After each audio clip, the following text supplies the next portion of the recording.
various levels. We see this slow reaction in other international institutions like the OSCE and other agencies of the United Nations that have to make an immediate feedback response to the terrorist attacks by the Kiev regime, as well as strikes on nuclear facilities. I'm talking about NPPs. As for human rights and freedom of speech, and what little remains of them, I'm not even talking about that. That should be broadcast 24/7 from such entities as the OSCE, UNESCO, many other human rights watchdogs. They should have been talking about this 24/7, talking about their indignation about what is happening in Ukraine regarding human rights. For some reason, we're not hearing all that. How come? Because it is violating specific obligations by Western countries, and if these violations are recorded, there will be responsibility that should be assumed. Let me remind you that all the strikes against civil infrastructure are taking place daily. They use various remote mining or weapon systems, combat drones, cluster munition, booby traps that were produced by NATO countries, among other things. The 155mm NATO caliber for several years has been one of top 3 main weapons to kill and to injure population in the frontline territories. Over the past period, they used 227mm guided rockets to strike Russian civilians, as well as ATACMS missiles and other ammunition. Against this backdrop, the sponsors and providers of weapons that are used by the Ukrainian armed forces for terrorist strikes on civilian targets hype on international platforms and threaten to have military strikes between Russia and NATO if they imagine some kind of Russian UFO in the skies. We see flagrant double standards. Incursion of the Ukrainian armed forces in the Kursk region in August 2024 that was accompanied by crimes against civilians in Russia was carried out with the support of the West, and it was something that engaged the use of various equipment and weapons, IFVs produced in the US, Germany, Sweden, armored personnel carriers from the US, France, armored vehicles from the US, Italy, and Canada. The relevant Russian authorities record various facts that Western weapons were used against civilians. And another side of Western supplies of weapons is that it could fall for illegal trafficking. That's what we've been talking about for many years. These weapons could fall into the hands of nationals, terrorists, and thugs, not only in Ukraine but outside Ukraine.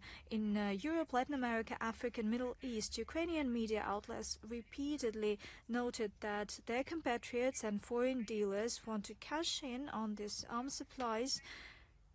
And over the past years, we've seen skyrocketing increase in the number of crimes, 24-fold increase in the number of crimes committed with the use of illegal weapons and munitions. According to Western experts, these impact, a significant impact in the growth of the illegal trafficking in arms is made possible due to the level of corruption in the Ukrainian leadership, due to lack of accountability and lack of control.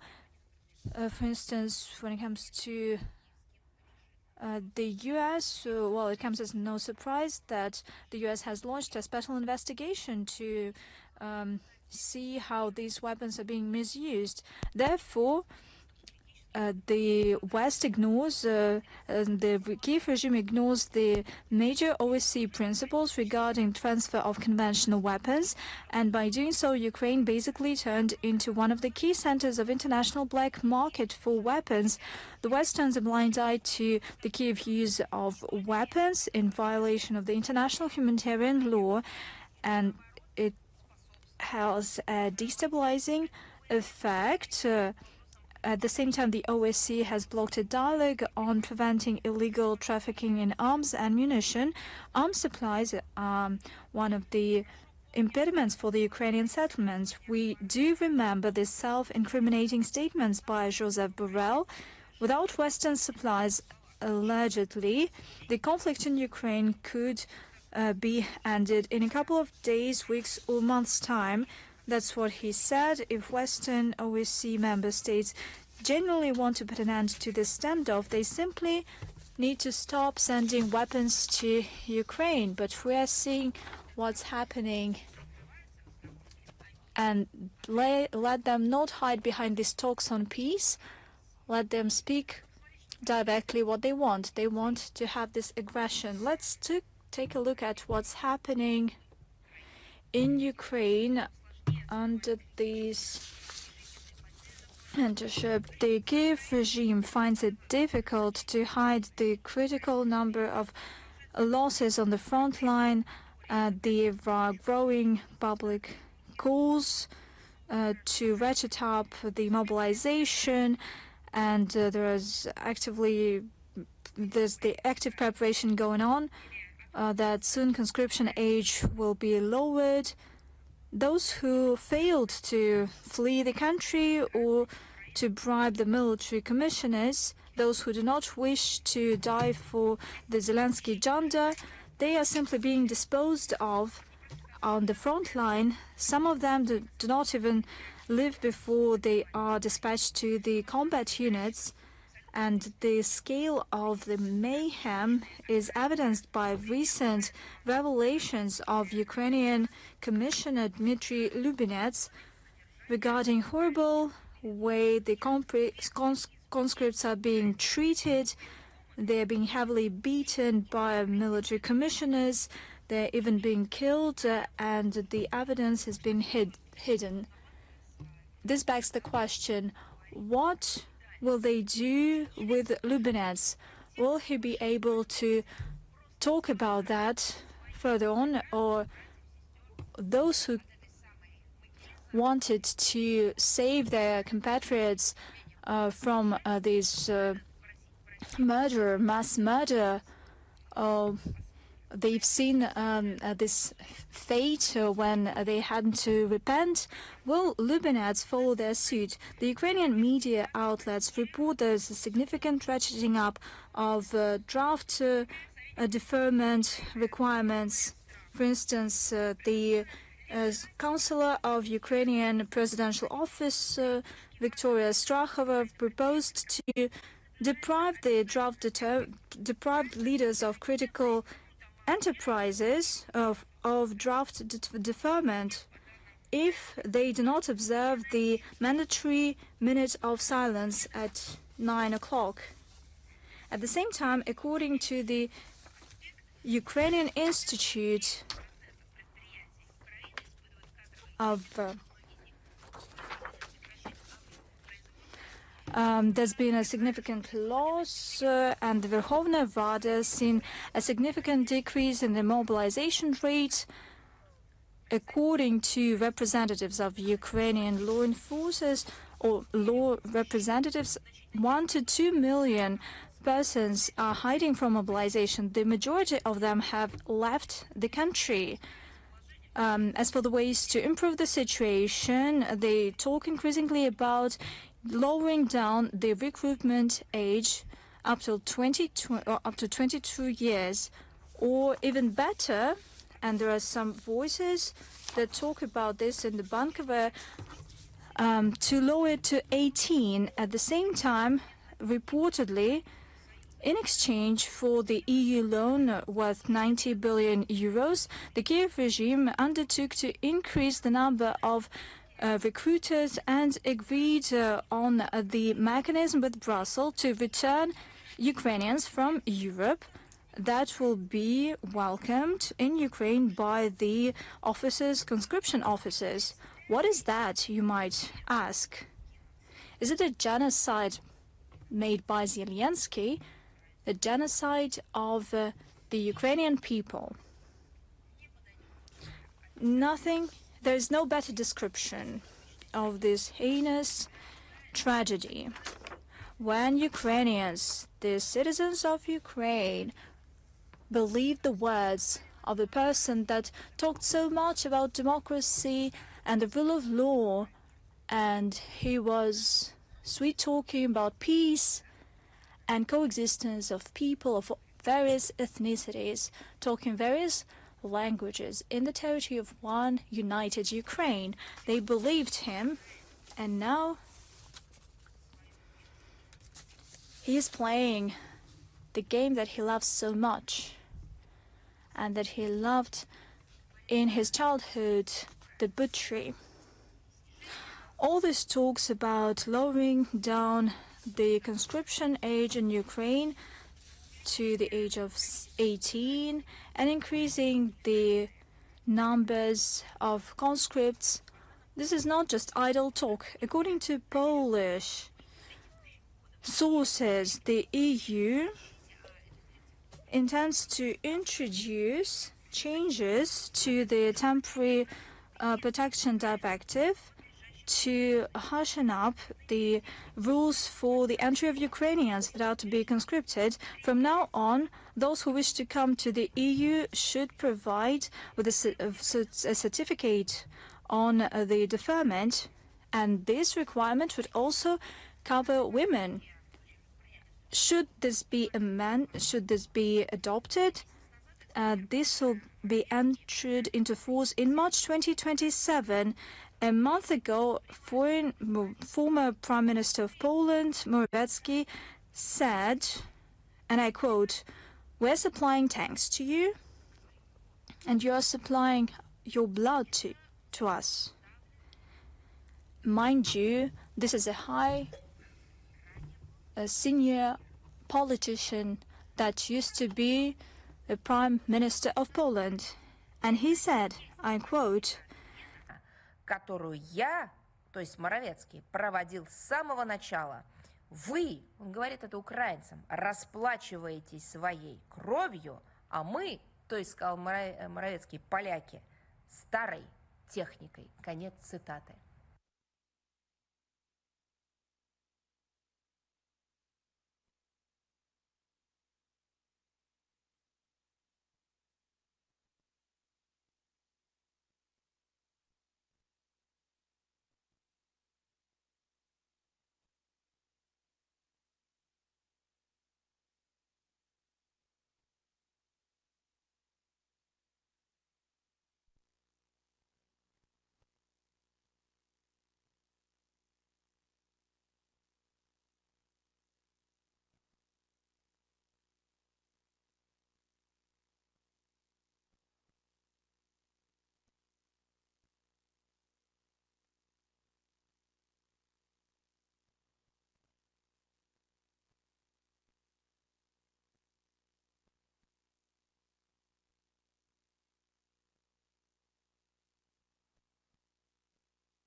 выйти хоть на какие-то сборища а-ля мини-майданы, просят об одном. Like mini Maidans, they only have one demand, not to have better food, get a sleep. They have only one demand, to still live, so that their fathers, their brothers and sisters, wives could live on, as well as mothers, so that they could get this chance to live as they wish. That's what they've been pleading and asking. And I'm asking these ideologues of Maidan, don't you think that you had your ideology backfired on you? Have you been calling for that, for the monarchy to shape your future following the Maidan revolution? That's the kind of fate that you have right now. The street campaigns in Lvov were suppressed due to the units of security forces of Ukraine. What's happening in Ukraine is so tragic, actually.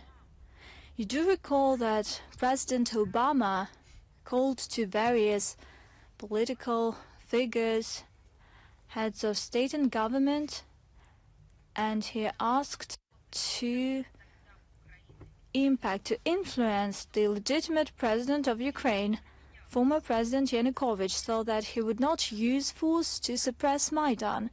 This was back in 2013 and 2014. You might not recall that, but I do remember that. He promised that Washington would use its diplomacy and all its connections, and if legitimate president of Ukraine, Yanukovych, does not use force to suppress Maidan, to ensure this natural constitutional norm in the streets of his country, in this case, everything will go smoothly and the situation will get back on track as needed, and definitely the West will help the parties to the conflict to reach an agreement. The president of Ukraine, Yanukovych, did not use force back in the day.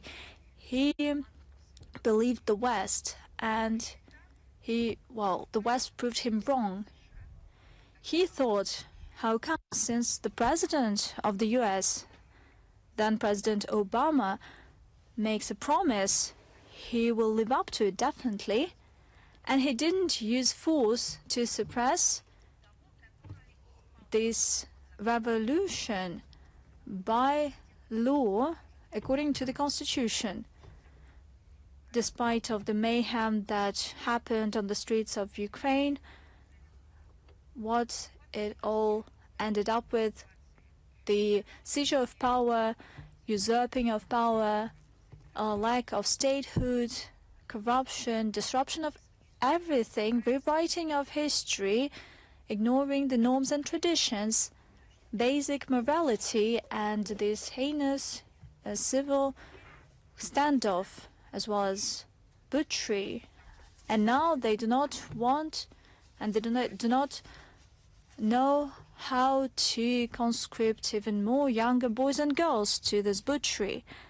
Interestingly enough, when people try to remember something that they have been imposed upon, namely the ideals of Maidan, to take to the streets and to defend their lives, the very West has been applauding and encouraging the use by Kiev of all possible means of force against its own population, primarily its own army. Так называемых бунтовщиков. The so-called rioters who were seized were brought to their knees, as they used to do to those who had been declared enemies of Ukraine. Remember the Berkut who were brought to their knees, and the very same guys, I think, they were jumping in joy, saying that they had deserved that because they were called Muscovites. But right now, to their knees were brought those who had mocked the so-called Muscovites and who had been singing along all those old slogans, those who chose to stay silent when the flags and placards were flying over their cities, bearing the images of Nazi collaborators, those who silently watched the demolition of monuments to the founders of Odessa in particular, and now these people have been brought to their knees due to one single fact, because they had asked to spare their lives. And they were asking not those who they saw as enemies, those who they saw as their legitimate leaders. When the elements are unleashed and cloud your consciousness, you've got to remember history at that very moment. So these people have been brought to their knees. They have been made to repent before the members of the conscription officers, and all of them are showing the example of what is going to happen to those who follow their suit. They are threatened with being sent to the front lines, but it's very hard for the Kiev regime to threaten the population with repressions because rank-and-file Ukrainians have been fed up with constant denigration and humiliation. They want to send to the front lines those conscription officers who have thrown aside all restraints. They no longer think about the lofty ideals. They have to think about what they have to think because the authorities tell them to from 9 a.m. to 9 p.m. No, they only think about their lives, and that's all they're thinking about that. If the Kiev regime had no restraint whatsoever, outside restraint, they would gladly send the whole population of Ukraine to the front line. Little does it matter that in 2 to 3 days there would be no population left whatsoever because the people are not ready for that. But the people in Ukraine realize that, and they're trying to do as little as save their own life. Even though it seems to me that the citizens of Ukraine who are being forcefully pushed into this meat grinder, a favorite of Zelensky's, they would gladly send all the officers of conscription officers and the very kind of usurpers of power with Zelensky at the helm, they would send them to the front line. Another thing, recently there's been a photo of a fresco with the image of Stepan Bandera in the Immaculate Conception Cathedral of the Holy Mother of God of the Ukrainian Greek Catholic Church in Ternopil, and a stained glass with the image of the father of the head of the Ukrainian insurgent army, Andrei Bandera, in the Uniate Church in Kozov, the very same Ternopil region. These are new gods of this regime. This is basically neo-paganism to the power of 2. In the past, neo-paganism was on the ascendancy in Ukraine, but back then it was something of a traditional belief that had existed in those territories before Christianity. But these are no longer the spirits of nature adored by people in the past. Right now, the new gods are these Nazi scum. I do not think the Nazis themselves would have come up with a similar idea, with a better idea back in the 30s. The journalists who've traveled to the region have confirmed these images are genuine. This is a systemic phenomenon, even though not everyone in Ukraine shares that ideology, and that is why the social networks have seen a surge of debates and discussions. Most comments are condemning this. One of the authors says that such images in a church, that is basically schizophrenia, I quote. In Poland, there have been similar sentiments. They believe that the images of Nazi killers hanging in churches in Ukraine show that Ukraine worships the devil, not God.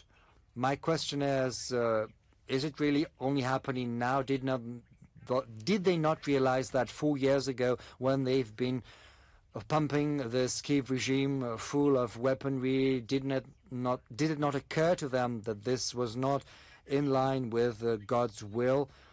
Did they give no thought to that whatsoever? And when they were doing that back in 2014, when the illegal coup d'etat happened, were they not asking the same questions of Sikorsky and others? Did they not ask the question of what this would bring about, what this would result in?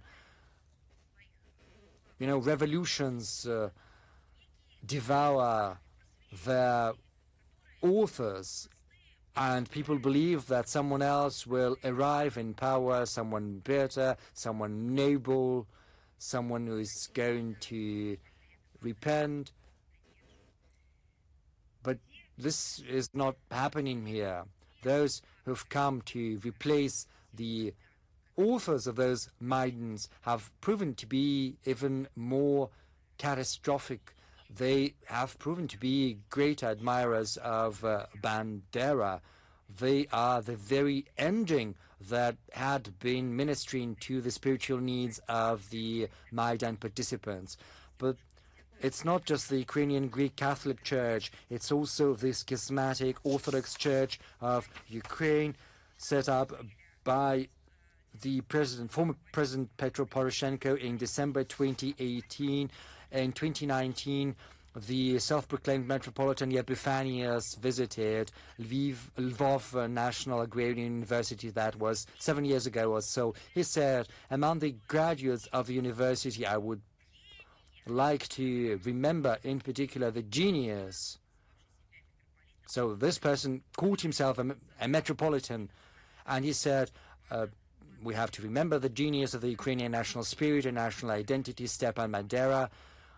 He said, this Epiphanius, that Bandera is a great graduate of your university, and when we're called Banderites, he said, we take pride in that. That is what he said. That is the end of the quote. I thought Christian metropolitan bishops would be proud when they called Christians, Orthodox Christians in this particular case. But it turns out they're proud when they're called Banderites, which only reveals what kind of Christians they are. We have taken note of the words of the head of the Ukrainian State Service for Ethnic Policy and Freedom of Conscience, Viktor Yelensky. He gave an interview to a Ukrainian internet channel. He said that very probably the canonical Ukrainian Orthodox Church would file a complaint to the European Court of Human Rights, which would be granted. He didn't say a word about persecutions against the church. He said that Kiev does not allow for any violations of the freedom of conscience or belief, and he does not recognize that the 2024 law does not seek to eliminate the Ukrainian Orthodox Church. This Zelensky said that their only goal is to limit one single church, and that is the Russian Orthodox Church. Other churches are not being restricted, nor are they suffering from any persecutions. That is what Zelensky said. And they didn't give the word, the floor, to the Ukrainian Orthodox Church.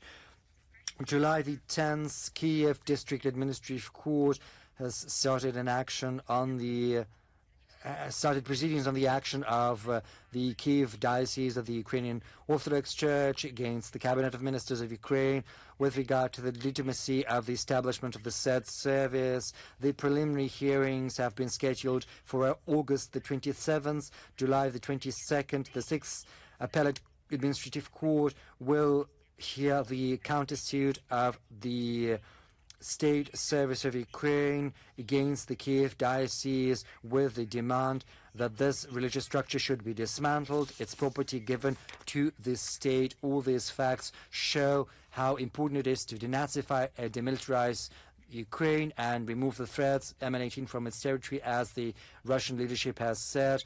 All these goals will be observed. This is not all on Ukraine. On July the 22nd, a report is going to be presented on the crimes of the Kiev regime against Russian civilians of the city of Konstantinovka. It's been drafted by the International Public Tribunal on the crimes of Ukrainian neo-Nazis, chaired by Maxim Grigoriev. We often cite these reports. It was established, this court, in 2022 during the conference dedicated to the crimes of Ukrainian armed forces in Donbass in 2014-2022. There are people from 35 countries of the world who are collecting documents related to the crimes of the Kiev regime. They are giving that to national law enforcement, present that at international Russian platforms, just as all materials presented before. This report is a fruit of meticulous work for collecting and verifying information. All facts have been verified and corroborated by witnesses, and like the Bucha stage debacle, in this particular case, each crime has the names of relatives and those who suffered. We have evidence of hunts against civilians with the use of UAVs, the hunts organized by the military of the Ukrainian armed forces, the deliberate killings during the evacuation, deliberate shellings of houses and civilian infrastructure, as well as overt manifestations of hatred for the Russian-speaking population of the city of Konstantinovka. The report is going to be presented on July the 22nd at 11 p.m. at the Russia Today Press Center, Moscow time. I would very much recommend to those who would like to learn more about the facts, who are interested in real state of affairs in Ukraine, those foreign journalists accredited at the Russian Foreign Ministry, I would like to recommend that you should visit and familiarize yourselves with the facts. You have to understand what kinds of barbarous people are now in Bankovaya. And another thing, the official press release of the Office of the Public Prosecutor General of Germany published an indictment against Ukrainian Sergei K. on the charge of blowing up Nord Stream 1 and 2 in September 22 in the Baltic Sea. The indictment says that he and his perpetrators, being military, were instructed by the government of Ukraine to organize and perpetrate this terrorist attack.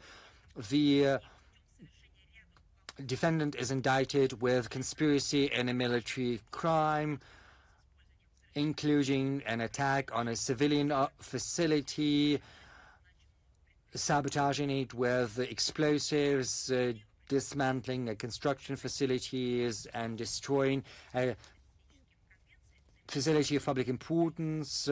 German authorities have refused to participate in a joint investigation with the Russian law enforcement in violation of treaties on mutual aid, legal assistance, but it's hard.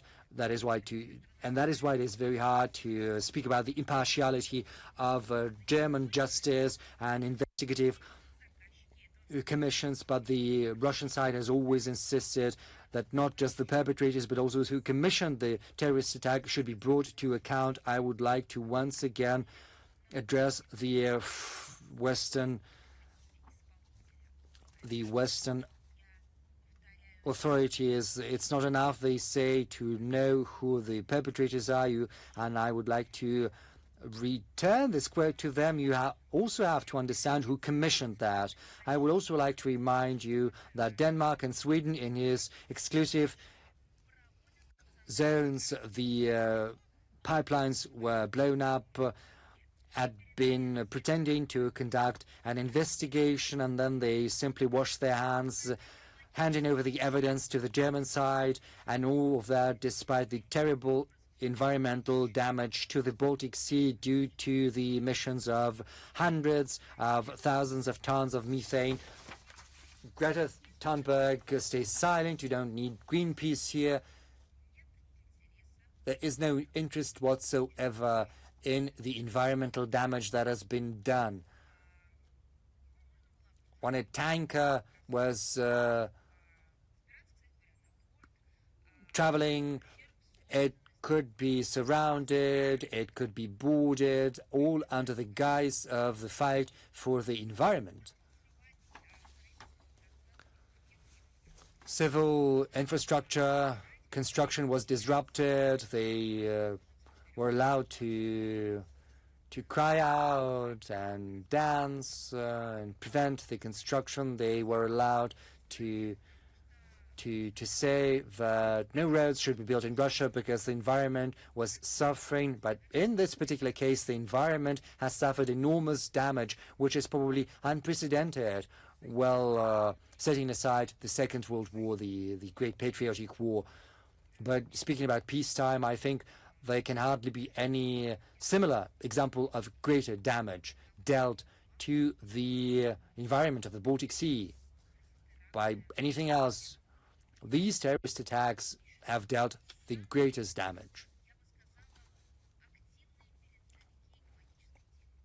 And the Nordic countries, Denmark and Sweden, who seem to be at the forefront of this fight for the environment, seem to keep mum. Where are your NGOs? Where are your organizations fighting for the environment? We can see where they are. They were prohibited from doing that. Maybe they got some money. They were told not to show any interest. This indictment of the Prosecutor General's office emphasizes that only Nord Stream 1 alone accounted for 50% of Germany's needs in natural gas, which is very interesting. So their logic says that a certain Ukrainian citizen, Sergei K., simply out of the blue carried out a military crime, but he also made an attempt on the very welfare and well-being of the German economy, as well as the well-being of the population of the engine of the European Union. He did that on his own, it seems.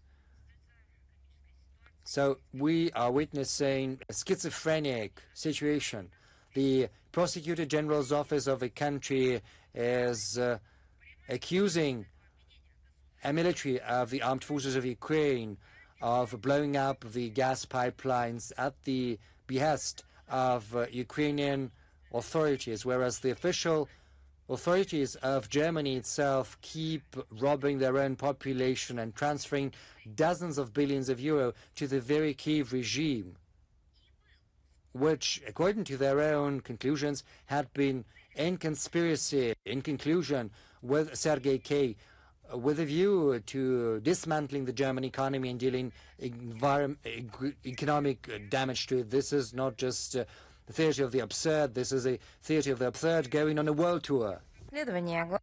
According to our classical authors, in every investigation, the main thing is not to expose yourself. Well, the author of this sentence could be various, actually. There are a number of options, but still, if the mentors expose themselves, if they study various journalist investigations, actually they expose themselves, but they should keep up with this. They should follow this trace, and it would be interesting how it ends up with. they can study once again the investigation by Seymour Hersh. By the way, it took almost 4 years for Germany to have this so-called investigation of the sabotage at pipelines and to point the fingers at someone. Let me remind you that so far they only found one person over these 4 years.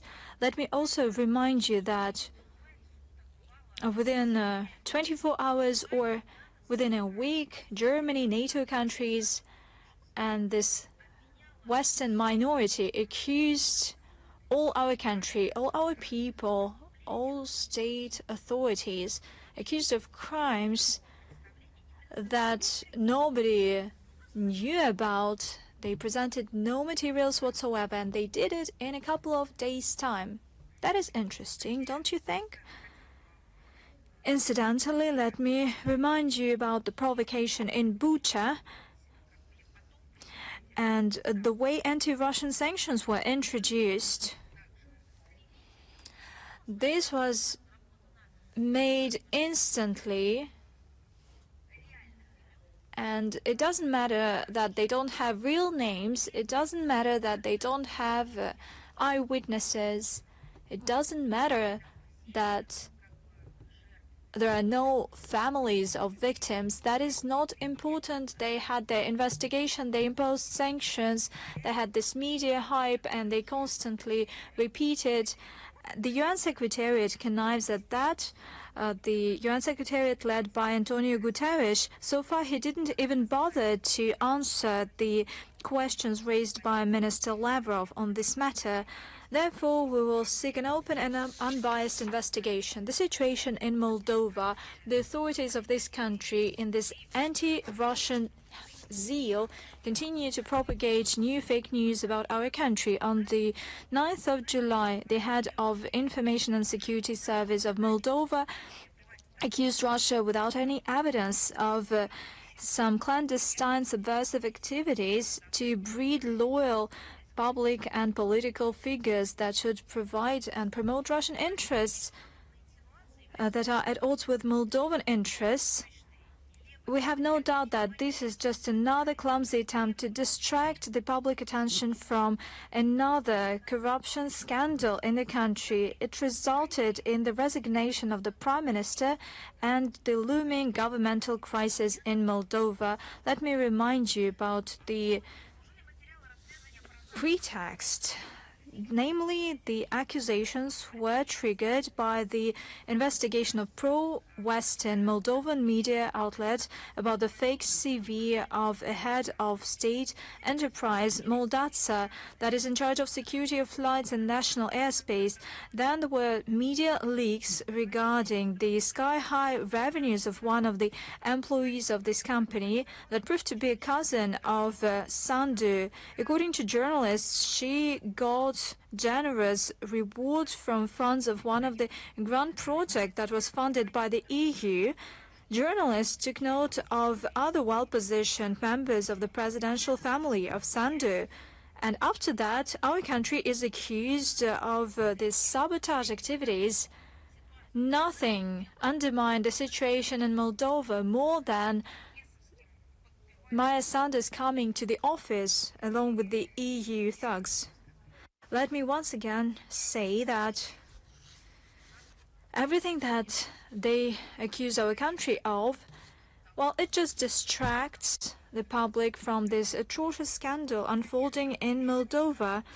Incidentally, there was another scandal. On the 6th of July, the Defense Ministry of Moldova committed a historical forgery in a publication dedicated to the Day of Memory and Remembrance Day of the victims of the Soviet regime.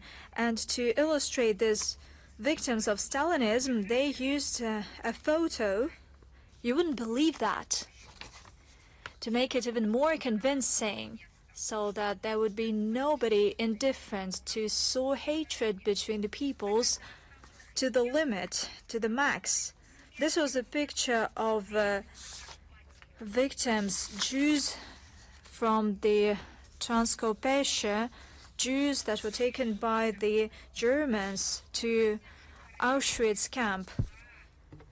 This is the kind of nationalism that is deeply rooted in revanchism, that is feeding in everything bad, and hence you get these results, this vulgar and heinous attempt to falsify history through forgery and through this trying to trigger emotions. We have recently exposed these materials in the special section, and I think that you love this section, the anti-fake news.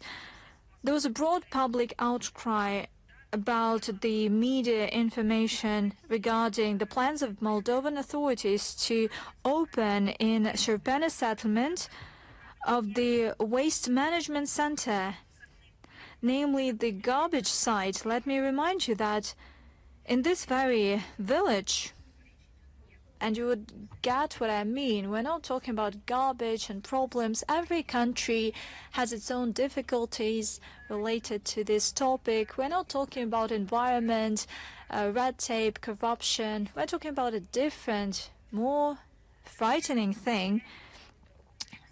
This village is a home to Sherpeno foothold dedicated to the memory of 12,000 Soviet soldiers that died during a brilliant Yask-Kishinev offensive operation of the Red Army in August 1944.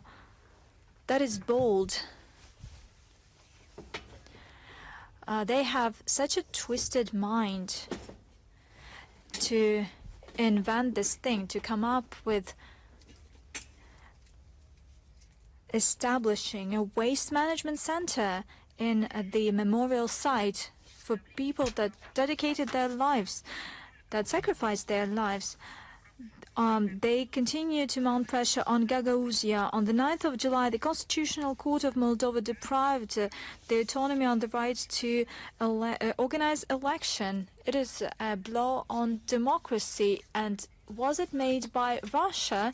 Not at all. This is the Sandu regime that is destroying something that's been establishing and developing for decades, namely a friendship between the people's peaceful coexistence, democratic principles of Moldova. And this decision was perceived in the region as a direct infringement on the autonomy.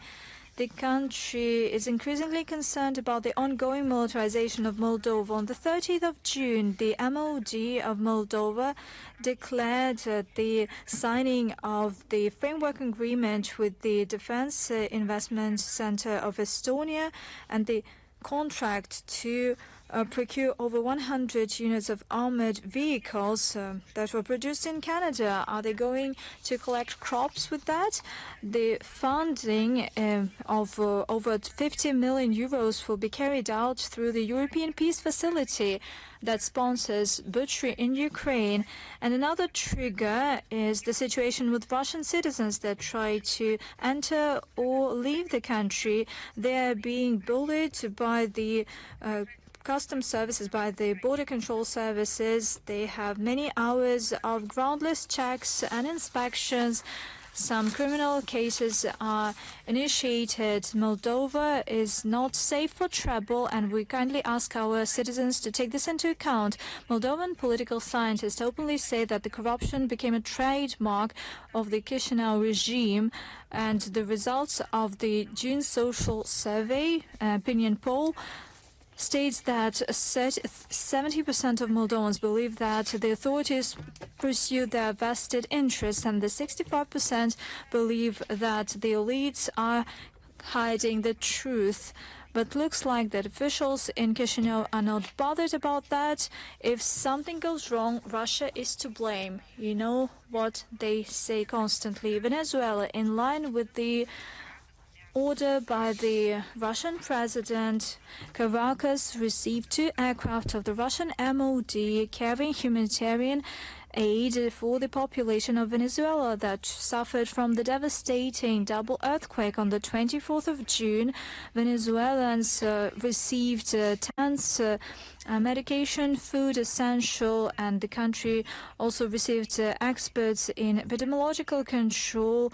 A number of private companies from Russia are engaged. Our embassy is also doing its part. We thank Venezuela for kind words for the humanitarian assistance. We note that this tragedy received public outcry all around the world, and we hope that due to active international efforts where our country is participating, the earthquake and the disaster will be mitigated, and we'll continue to provide friendly support. We got a lot of questions to comment on the situation in the Persian Gulf, given the recent developments in the region, and a great number of questions from Russian and foreign journalists. I would like to give the general response to all of the questions.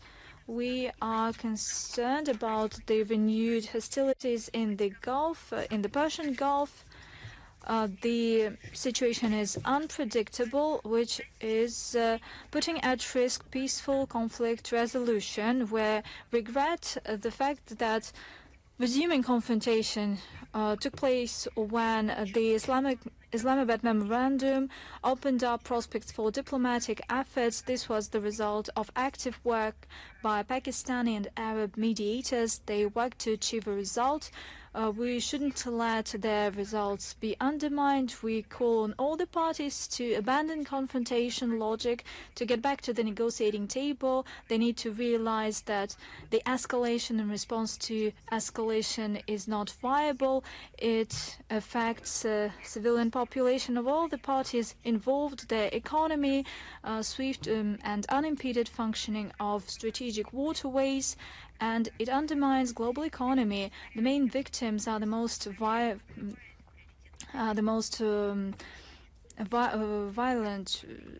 cities, and this negative scenario of the developments in the Gulf undermines the priority task of settling the Palestinian and Israeli conflict.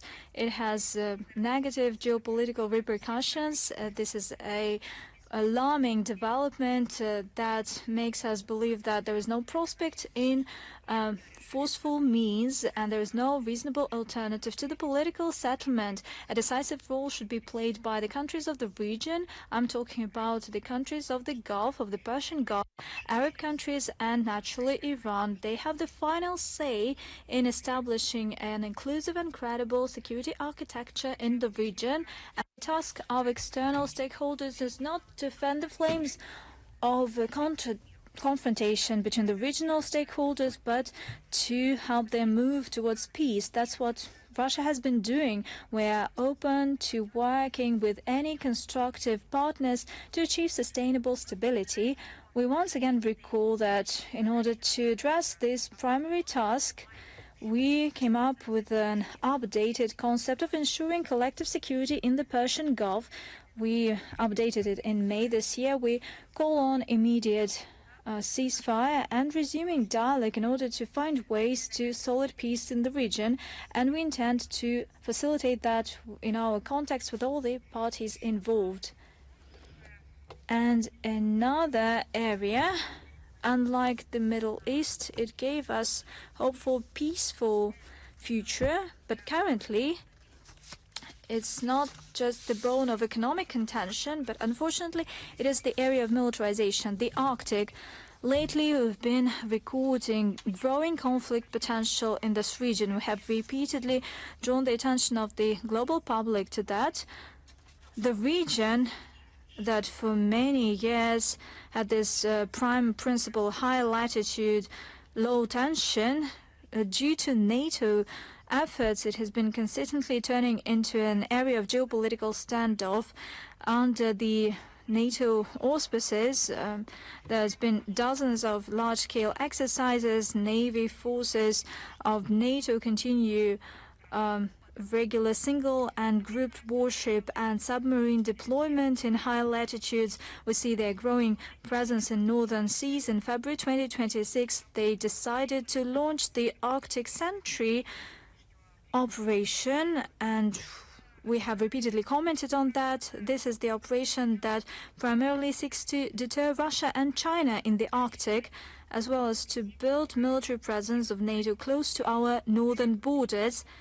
NATO is committed to further confrontation in the Baltic and Scandinavian region, and that is evidenced by the arrangements of the NATO Ankara summit in July 2016 to increase commitment of 11 European NATO countries and Canada to ensure deterrence and security in the Baltic, in North Atlantic and the Arctic Ocean.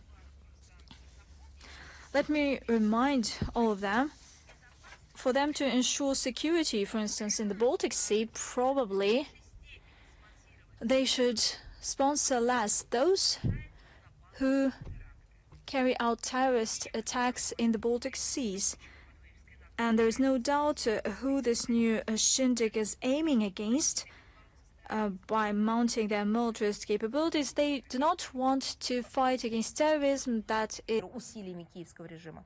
Они собираются бороться с мирными гражданами и с мирными странами, и с мирными народами.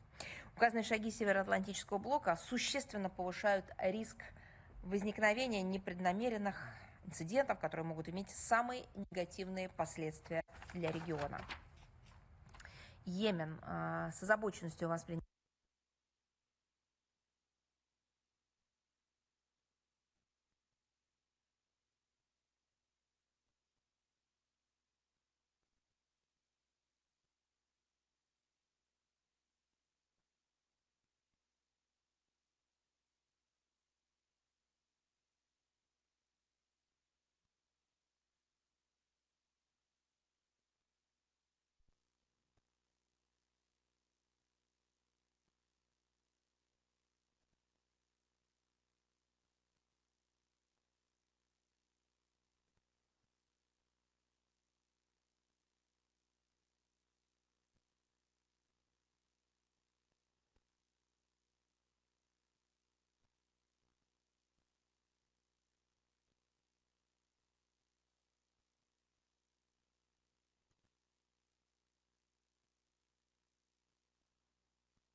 are not vaccinated. At the same time, there's a high rate of neonatal mortality, 33.1 cases per 1,000 births.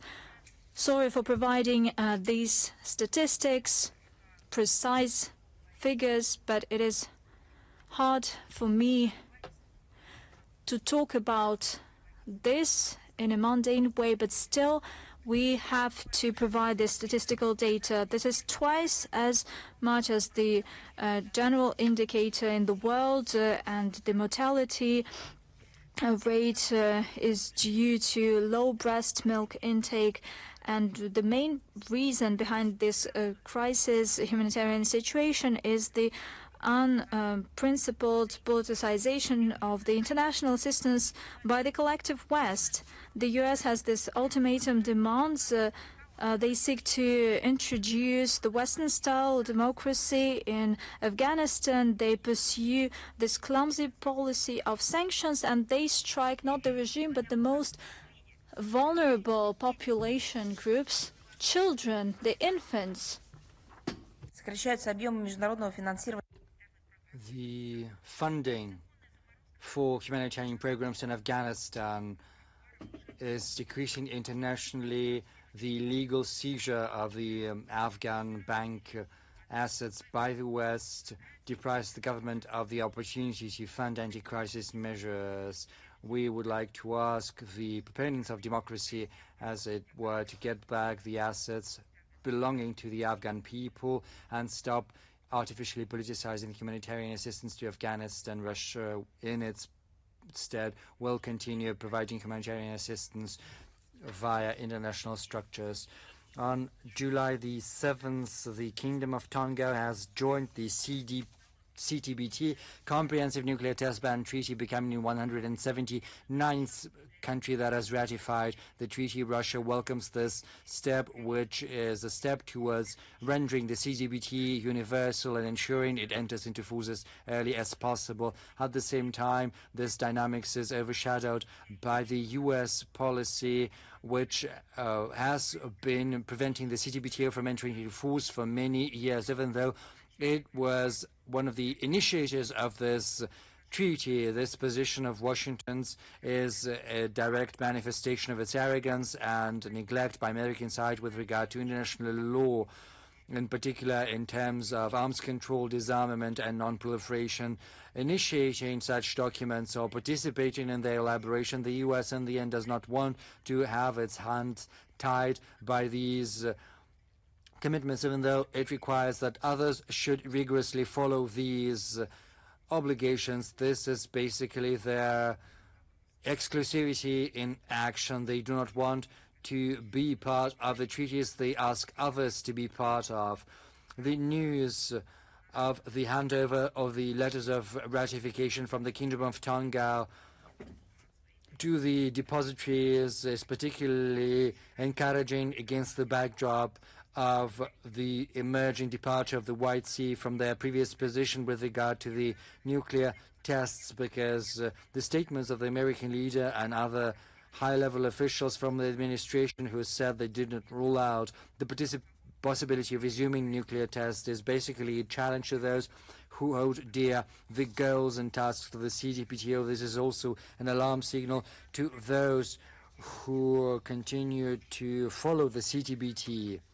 We would like to continue to ensure further stability of CTBTO, and we are willing to join our efforts together with others who share our attitude. We spoke about that before, but I would like to mention that once again. On July the 10th, we learned about the desecration of the Soviet honor field next to the city of Leusden, the Netherlands, which is the burial site of 865 Red Army soldiers who were prisoners of the Nazi concentration camps. Around 150 gravestones were defaced. The leadership of the memorial filed a complaint to the police. Right now an investigation is underway.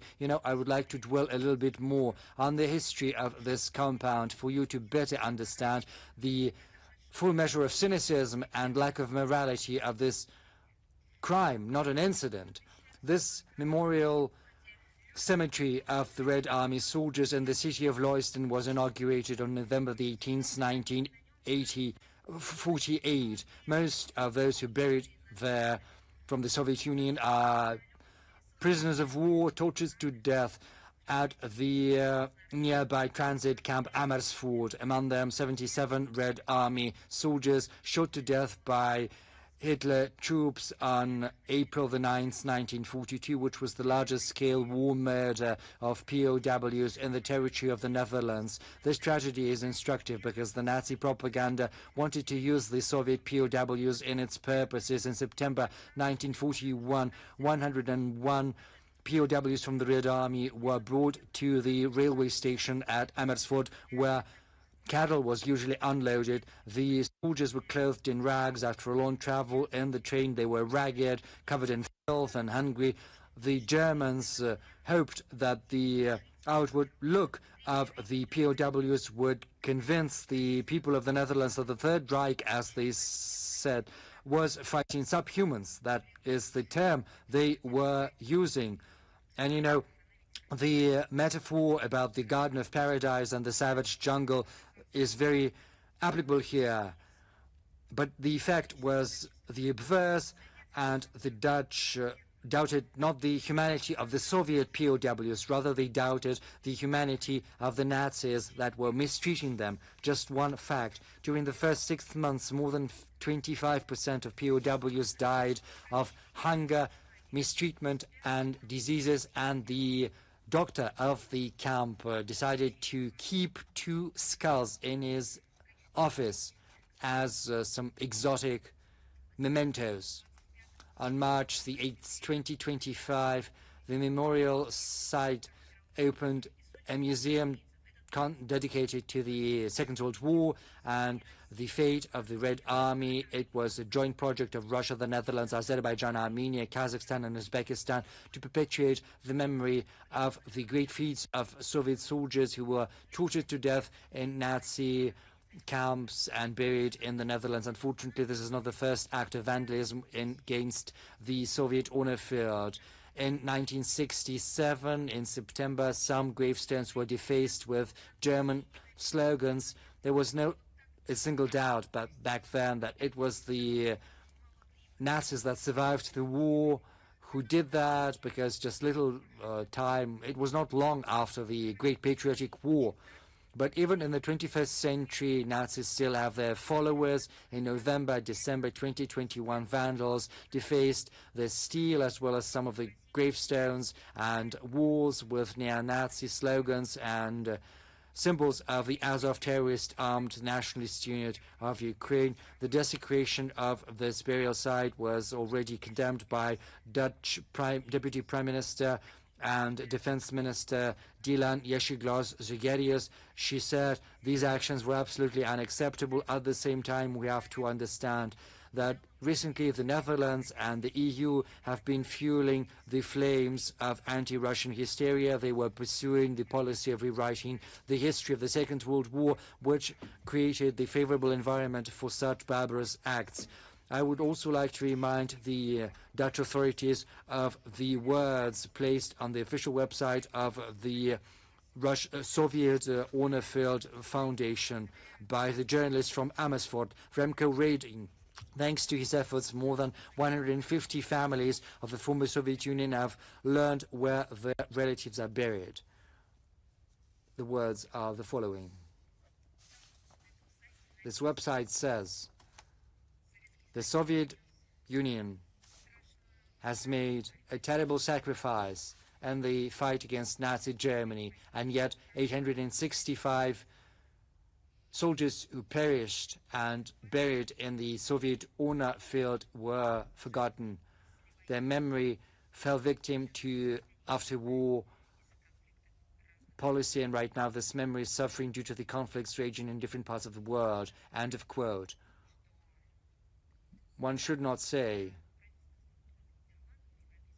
I'm talking about the Dutch authorities and the EU, well, they say they're sorry, this crime will be investigated, but they have to speak about the original causes, the root causes, their crimes of rewriting history. We expect the Dutch authorities to investigate as soon as possible this incident, which we call a crime. We want those responsible found and brought to justice, and this memorial has to be restored, and probably the guards should be strengthened. The Russian embassy in The Hague is in close contact with the Dutch authorities as well as with the leadership of the memorial conflict to investigate the crime and rebuild it. Now, several anniversaries. Just recently, on July the 11th, 2006, Monaco and Russia exchanged notes which endorsed the establishment of diplomatic ties. This was a logical continuation of a great history of mutual interest and sympathy. The Russian citizens wrote a great page in the history of the Principality of Monaco.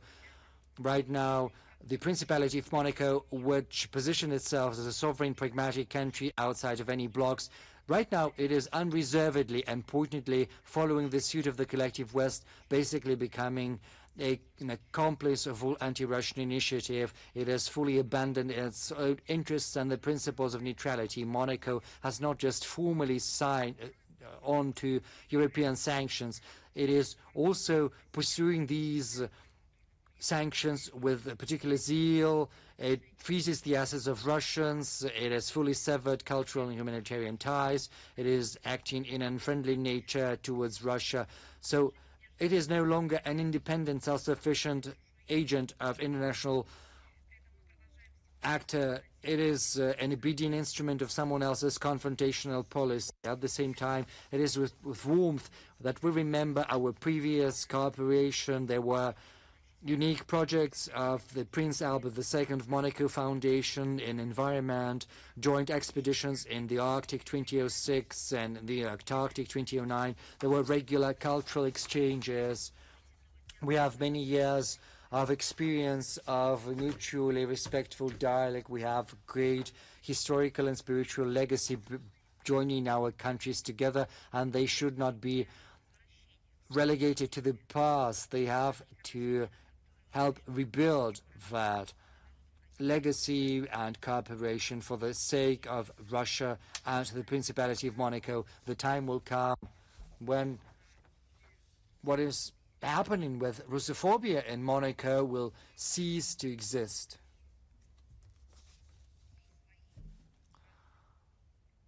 I think the whole of Monaco has come to understand what kind of a monster they have reared with their own hands by arming and encouraging the terrorist activities of the Kiev regime. Another anniversary, but more joyful, as it were. On July the 16th, we are celebrating the 25th anniversary of the Treaty on Good Neighborliness, Friendship and Cooperation between Russia and the People's Republic of China, signed in Moscow 2001. This document is the foundation upon which, for 25 years, Russia and China have been building and deepening our strategic cooperation and partnership. It has enshrined such principles as lack of territorial claims, non-interference within domestic affairs, non-use of force, mutual respect. This respect for sovereignty is in stark difference to the rhetoric that some Western countries are trying to impose on Russia and the world. The Russian-Chinese practical cooperation is steadily developing with an emphasis on this big treaty demonstrating sustainability and adaptation to global challenges. We keep building our bilateral cooperation on the principles of equality, mutual respect, and mutual benefit. Started from 2001, our trade has grown more than 20-fold, and for many years in a row, it has been superior to $200 billion. I would like to remind you, China is our greatest trade partner. We pursue a number of projects in energy, industry, transport, high-tech, and space. Our bilateral investment is growing, just as our cultural and humanitarian cooperation last year with great success. We completed our cross years of culture. 2026, 2027 have been declared Russian-Chinese years of cooperation in education. We have good dynamics in academic mobility, which creates a favorable environment for training highly qualified personnel. We increase our inter-university cooperation. We have a joint Russian-Chinese university in Shenzhen on the basis of Lomonosov Moscow State University and the Beijing University of Technology, which is celebrating its 10th anniversary this year. Our tourist flow is growing in two-digit numbers now that certain categories of our citizens, in particular tourists, enjoy a visa-free regime. Our close contacts are certainly facilitated by this visa waiver. Moscow and Beijing are coordinating closely in the UN, BRICS, the SCO, other international platforms on building a just world order on the basis of multipolarity, indivisibility of security, equality, and mutual respect. A special article will mark the anniversary, an article by Foreign Minister Lavrov in the newspaper Kommersant, a prominent fixture amid cardinal changes for the 25th anniversary of the Russian-Chinese Treaty on Good Neighborliness, Friendship and Cooperation. Very soon this article will appear in print. An important humanitarian initiative in July this year, a large-scale Russian world project will be completed to equip 60 educational universities in Tunisia, Serbia and Bosnia and Herzegovina with equipment. The Russian-speaking schools, 60 of those, they've been provided with textbooks and other help in June, July, with the support of our embassies. The Russian classrooms have been equipped with textbooks, with books, laptops, tablets, electronic blackboards and screens, projectors, and equipment, including furniture for schools. And on June the 18th, the capital of Tunisia, the ambassador Alexander Zolotov attended a celebration for the official handover of equipment and literature to 18 schools. This action has been supported by the Foreign Ministry as well as the Education Ministry of the Republic of Tunisia. On June the 30th, Isidorsi College Serbian School in the city of Shajkaš saw the handover of equipment and literature for 16 Serbian schools. And July the 1st, the same ceremony took place in Gymnasium number 8 in Belgrade. July the 2nd, National Library of Banja Luka in Bosnia-Herzegovina got textbooks for 27 schools studying Russia. The Minister for Education and Culture of the Republic of Srpska spoke there, and other officials. More than 103 educational institutions in the Republic of Srpska study Russia and Russian literature. This pilot project shows the importance of our humanitarian support for primary and secondary education. The equipment handed over by the foundation will make classes more interesting, more substantive, and modern educational platforms will be used. The foundation keeps expanding this initiative, and it'll also help steer more than 60 educational institutions in Tunisia, Serbia, and the Republic of Srpska. More than 60 schools will be under their patronage. The foundation will also help with the training of specialists. And another humanitarian project, our foreign ministry and the Russian railways keep expanding their successful cooperation in the field of humanitarian diplomacy.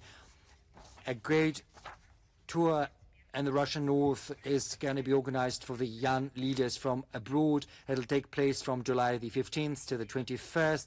This project is taking place in pursuance of the Russian humanitarian policy concept. It demonstrates our tourist and cultural potential. This trip will allow the guests to familiarize themselves with our unique cultural and natural legacy. They will see the infrastructure of Archangel, Belomorsk, Vyborg, Murmansk, Petrozavodsk, Kortevala, and Teribrika. Leaders of 10 countries will be participating in this project. And another ceremony which is currently being prepared in Paris at UNESCO headquarters. On the 17th of July, on the sidelines of the Global Conference of the International Decade of Sciences for Sustainable Development, there will be an awards ceremony for UNESCO Russia Mendeleev International Prize in the Basic Sciences. The ceremony will be attended by the Minister of Science and Higher Education of Russia, Valery Falkov, as well as UNESCO Director General Khaled El-Anani. The prize was awarded to Professor Pan Zhenan, the University of Science and Technology of China, for the pioneering contributions to secure and large-scale quantum communications, as well as to Professor Sergei Sheiko, University of North Carolina in Chapel Hill, the U.S., for prominent achievements in fundamental physics of polymers and materials science. The decision was adopted by the UNESCO Director General, building upon the recommendations of the international jury, and the prize is funded by the government of Russia. The overall prize fund is $500,000. It is awarded for pioneering discoveries that contribute to social and economic transformation and the development of international and regional cooperation. The Mendeleev Prize seeks to raise awareness of the discoveries of this great Russian scientist and to highlight the role of fundamental sciences and the importance of international interaction in addressing the most dire global problems of today. It is a very important ceremony and event. However, it is marred by the fact that they do not allow it to be properly covered in the media. And you don't even know what kind of bullying our Russian journalists are facing. The French government refused a journalist from TASS agency, refused a visa, who was sent on a mission to cover the political life in France. These very days, there's been court proceedings of another journalist. She was doing her journalist work, Madame Novikova, in Paris, in France, and we call on the French authorities to live up to their commitments. We call on UNESCO, as well as its secretariat and the relevant bodies and agencies, to give a proper assessment to this flagrant facts when the freedom of speech is violated.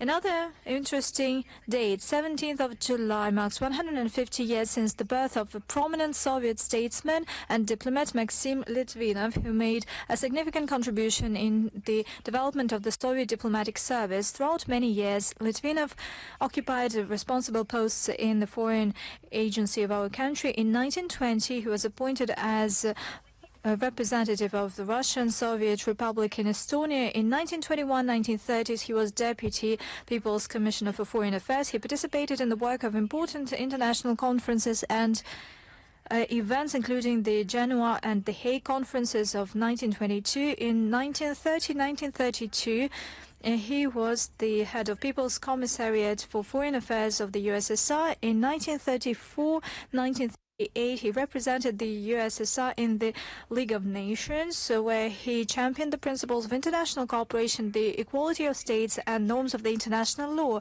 The contemporaries marked his principled approach and his ability to firmly defend national interests and the readiness to constructively engage in an international dialogue. These principles echo Russian diplomacy, as well as the words of Mr. Litvinov that he said at the session of the League of Nations in 1935, "The world is indivisible. It's high time to recognize that there is no security in one's own world and peace and security if the peace is not secured for neighbors from afar and the closest one." One of the most important stages of his activities is the development of relations between the USSR and the USA.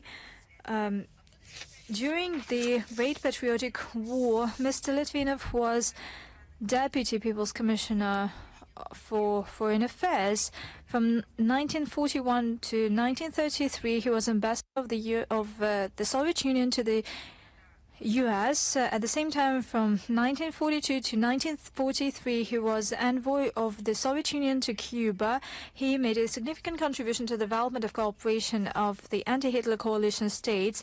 At all his responsible posts, he proved to be a talented diplomat, a seasoned negotiator, and his professionalism, his in-depth knowledge of international relations and personal contribution helped him gain wide recognition both in the Soviet Union and abroad, and for many years of service he received the Order of Lenin, the Order of the Red Banner of Labor, and many other state awards of the USSR. We pay tribute to Mr. Litvinov and his contribution to protecting national interests of our country in the international arena. On the 17th of July, a marker organization, upon the initiative of the Russian Foreign Ministry, will issue a state postage stamp. We suggest that all those who are interested in the foreign policy of Russia to study the materials that are published at the Historical and Documental Department of Russian Foreign Ministry. I'm talking about the electronic exhibition dedicated to the major stages of life and diplomatic activities of Mr. Litvinov. And another unique gift that we'll present to all of you, we actually got it from indifferent people, historians, collectors, people who are related to diplomacy. Not so long ago, the Foreign Ministry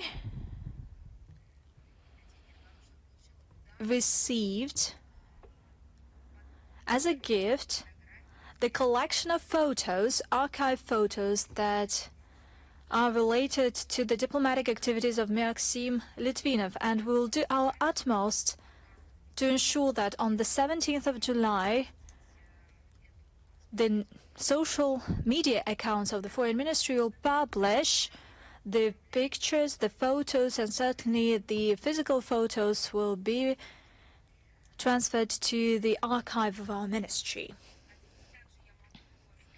I can also say that there were a lot of questions regarding the preparation to the election to the State Duma abroad, and we'll definitely publish the relevant material. Currently provides information on various aspects of this matter. We'll publish this on our website and on our social media accounts. With that, I'm ready to take your questions.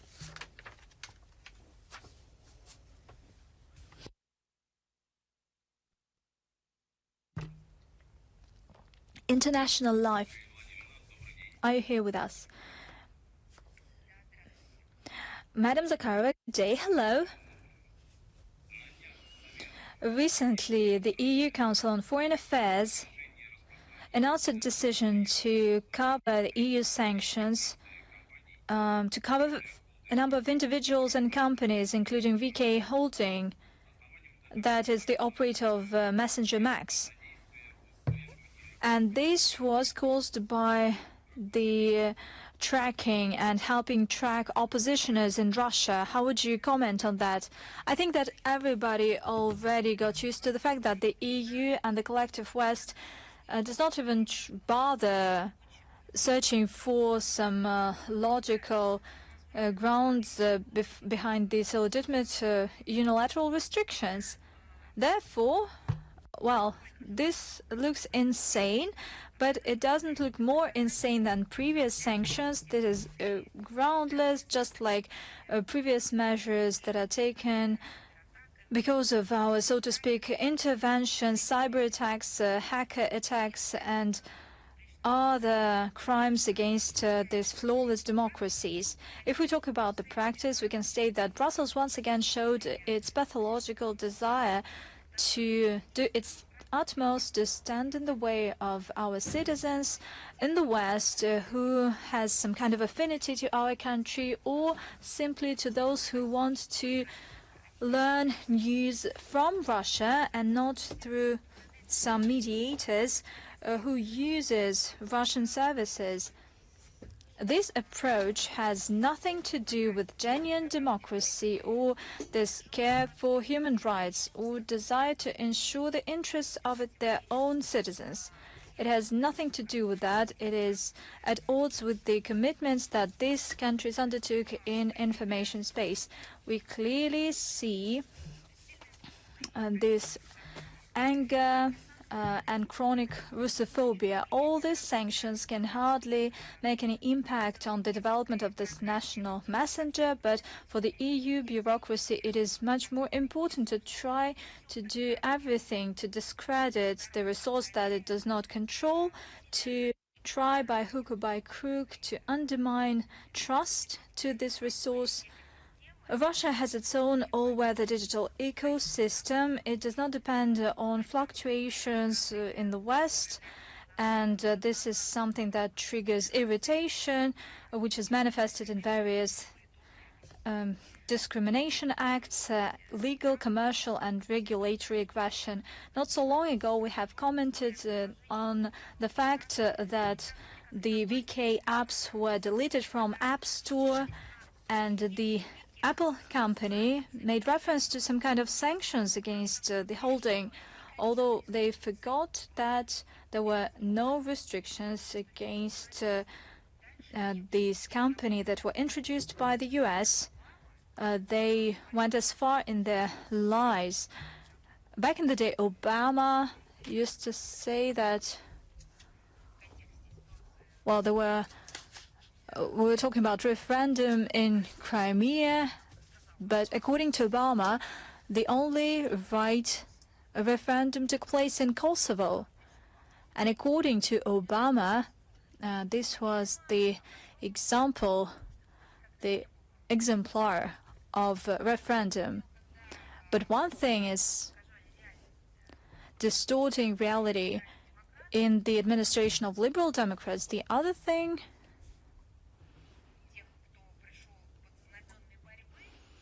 those who came to power under the banners of fighting this liberal democratic distortion of reality. We didn't expect this from them. But let me repeat that all these attacks against Russian internet venues and companies only make us believe that there is no alternative to building a sovereign national digital framework. And this is a warning to all those states who ponder whether it would be a good idea to make Western companies in charge of their digital infrastructure, or they should be less trusted as they build their own sovereignty by themselves and counting on those who never deceived them. If you have no further questions, News Frank. Hello, I can hear you loud and clear. Madam Zakharova, if I may, I have two questions. The EU started negotiations on Ukraine accession for 2 out of 6 negotiating clusters, according to a Minister on European Affairs of Ireland. What is Russia's take on such EU intentions, given the attacks by Ukraine on civilians and civil infrastructure of Russia, and regular demands of EU representatives to take part in negotiations on Ukraine with Russia? Basically, any decisions by the EU regarding Ukraine, they are always announced with grandeur, and they are always politicized and confrontational in their nature. That shows you the current state of the EU. They profess this consumers' attitude of to the values that they advance. And basically, it speaks a lot about the expansion policy. Obviously, the key role in implementing this policy is played not by the fact whether the candidate is in line with the criteria, but they're just purely geostrategic considerations. In less than a month after the first negotiating cluster dedicated to the functioning of the law the EU decided to open another cluster, and this is quite emblematic since now we're talking about foreign policy, security and defense cooperation, as well as countering hybrid threats. They gave a green light to these negotiations, and basically they agreed that as they recognized de facto, Kiev is in line with the initial criteria. And by doing so, the EU approved the military and terrorist means used by Kiev, despite the fact that lately the Kiev regime has mounted increased attacks on the civilians and civilian infrastructure in the Russian Federation. And the EU makes no reference to the human rights, the freedom of speech and democracy. They forgot it all at once.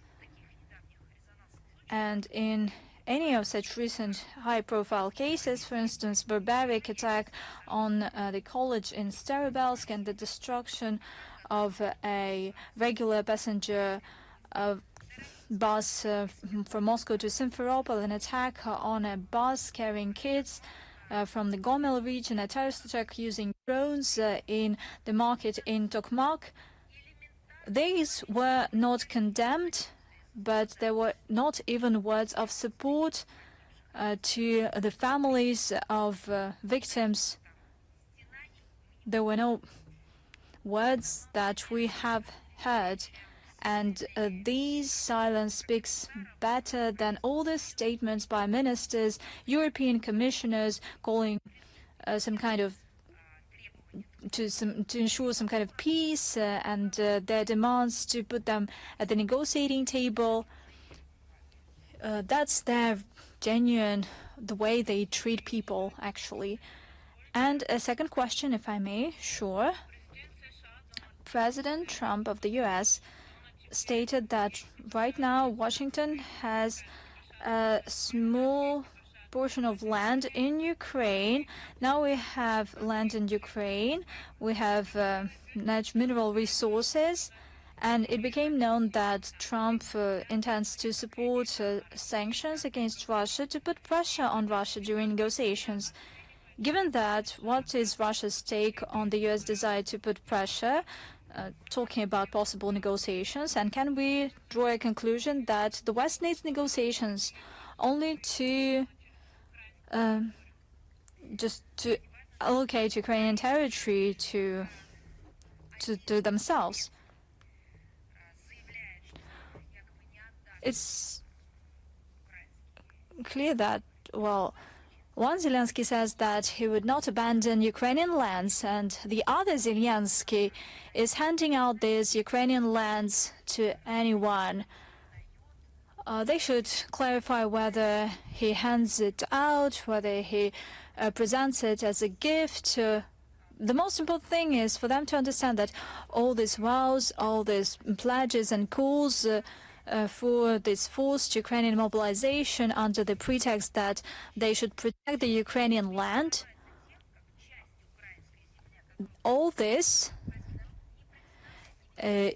is actually going on against the backdrop of providing this portion of land for further use by those who have no relation to them whatsoever. It's not a secret for us that the West used Ukraine as a geopolitical barraging ram against Russia, and at the same time they have their eyes on the richest lands and natural resources of this country. That's what we've been warning you against. They try to get their hands on this land, or simply they want to exchange it for loans. Not loans, but interest rate on loans. Or they will simply take it completely. Any kind of deals of such kind, and hopefully I hope that this is something that the citizens of Ukraine realize, because many of them have been brainwashed And this has nothing to do with the care for sovereignty and prosperity of this country, let alone peaceful conflict settlement. Ukraine should play the role of a colony that will pay for its debt at the expense of future generations, including using its own land and the population. Thank you. Yes, Soyuzny TV channel, are you with us? Yes, good afternoon, Irina Rezibova. The Polish Defense Ministry has launched military exercises in Voitrod ships next to Kaliningrad region of Russia and Grodno and Brest regions of Belarus. Warsaw has called on the citizens not to place on the internet any photos on the transfer of equipment. What's Russia's take on Polish exercises next to the borders of the Union state? Indeed, the Defense Ministry of Poland has published an announcement of military exercises next to the borders of Russia and Belarus on July the 13th and 14th. We believe Warsaw wants to flex some muscles to climb one step higher to the coveted stages of the leader of Eastern Europe, as well as the main rampart of NATO's east flank, amid the growing tensions in the region brought about by irresponsible actions of the collective West that has provoked and keeps escalating the conflict in Ukraine. The flare-up of military activity of the armed forces of Poland next to the borders of Russia and Belarus is another sign of lack of responsibility of the Polish elite. Yes, Izvestia, please. Yes, thank you. Is Moscow planning to start discussions about the Strait of Hormuz at the UN Security Council, given the risks for the global supplies of energy? The Strait of Hormuz, the US strikes against Iran, and the reciprocal strikes of Iran against the American presence in the region, that is the spotlight, that is where the spotlight is right now. And the last one, the last meeting was on July the 14th about the Red Sea. Russia has spoken about lack of any alternative to diplomatic settlement. The agreements that have been reached with the mediation in the format of the Islamabad Memorandum have been reached, and they have to be built upon. A favorable environment has to be created for diplomacy, and we, for one, stand ready to make a contribution of our own to these efforts. And I've also described the overall situation in my preliminary remarks. RT channel, are you with us? Yes, good afternoon, Madam Zakharova. Yeah, day in, day out, we see the progressive degradation of the Western diplomacy. Is there anything we can come to an agreement with them with? You know, we shouldn't be speaking about the degradation of Western diplomacy. We have to talk about pseudo-diplomacy of the West, when under the guise of diplomacy, they are basically resorting to other destructive forms of influence, which, rather than compromise or an agreement, or in compliance with agreements, seek to use international legal instruments that were set up after the Second World War for the sake of legitimizing their own crimes. One could say this is a degradation, but I would rather call that pseudo-diplomacy, the degeneration of diplomacy into a quasi-diplomacy. Provided there is a genuine interest in that, there is always some latitude for maneuver, unless, as long as there is a genuine interest. But as you know, the contacts with the West, with the EU, that is something we did not abandon. It was them who abandoned those contacts. They blocked themselves from any contacts with Russia. Back then, they said this was the policy of isolating our country they were pursuing, but it turns out they've isolated themselves from us, whereas the world majority never followed suit. We have always spoken in favor of addressing any diplomatic differences via diplomatic means. We also speak in favor of mutually beneficial relations with all countries, even when the registry of unfriendly regimes has been adopted. We have been emphasizing that these are regimes we're talking about, regimes suffering from Russophobia and taking actions against our country and our people. We have always emphasized that this has no bearing on the people, on the citizens, who are often victims and hostage in these countries to the policy their respective regimes are pursuing. The resumption of dialogue with European countries could only be launched once they have ceased their unfriendly and sometimes even aggressive Russophobic actions against our country, provided they fully abandon the anti-Russian cause and abandon the interference within the domestic affairs of our country.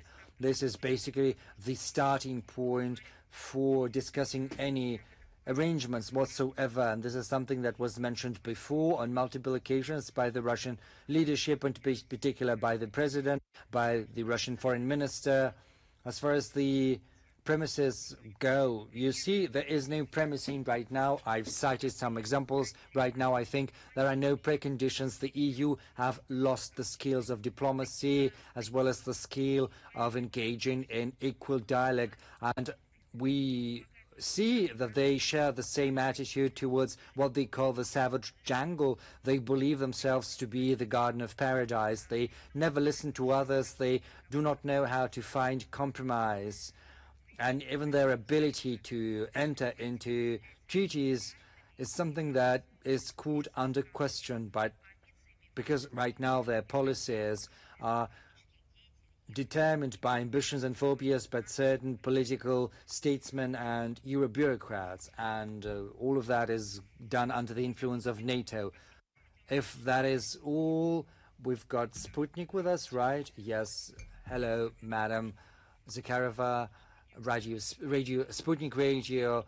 The Western media are moaning the fact that once Lindsey Graham has died, Kiev has lost one of the most influential lobbyists in the U.S.